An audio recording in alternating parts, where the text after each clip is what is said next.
बनवले हो बनवले हो। सपना रिकॉर्डिंग स्टूडियो रावतगंज।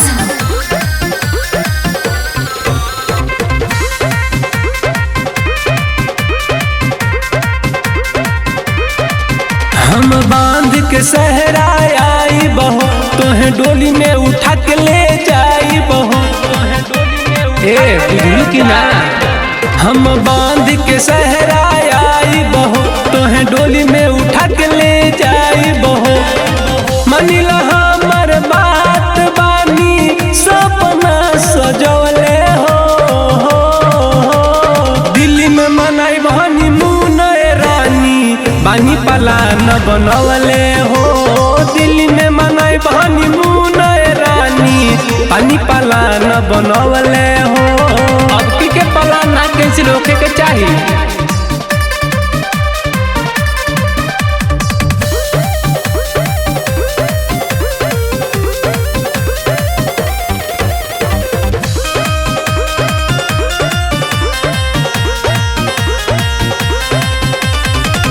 हमका कोरो शादी कैलाश राजा रंग फकीर। हमका कोरो शादी कैलाश राजा रंग फकीर। बिना पोषण के बिगड़ जाई तकदीर रानी बिगड़ जाई तकदीर।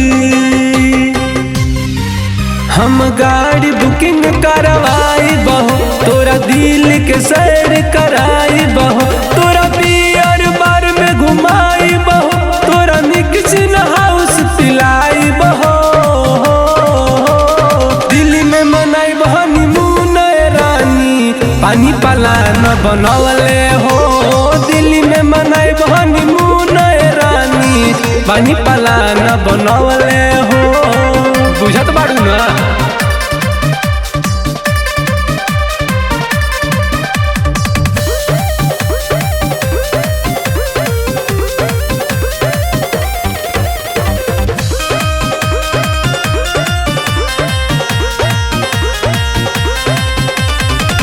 ताजमहल बा दिल्ली में फेमस घूमल जाई जरूर।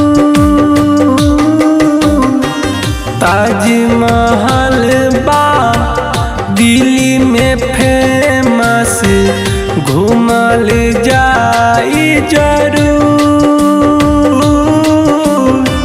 बिना पोषण के बिगड़ जाई तकदीर रानी बिगड़ जाई तकदीर। तू नील सरंगीला के जान बाड़ू हो तू लगैलू ठलाली तू ही लाल बाड़ू हो। तोहर नैन का जरारी तू कमाल बाड़ू हो। तू केहू के नहीं मोरे माल बाड़ू हो। दिल्ली में मनाई बहनी पानी पलान बनवले हो। दिल्ली में मनाई बहनी मुन रानी पानी पलान बनवले हो। खाली सिंगारे पटार करबू लास्टो गड़िया छोड़ेबू का। अगर आप चाहते हैं कुमार डिजिटल चैनल के ऑडियो वीडियो सबसे पहले आप तक पहुंचे तो लाल बटन दबाकर चैनल को सब्सक्राइब करें और हाँ बेल आइकन को दबाना ना भूलें।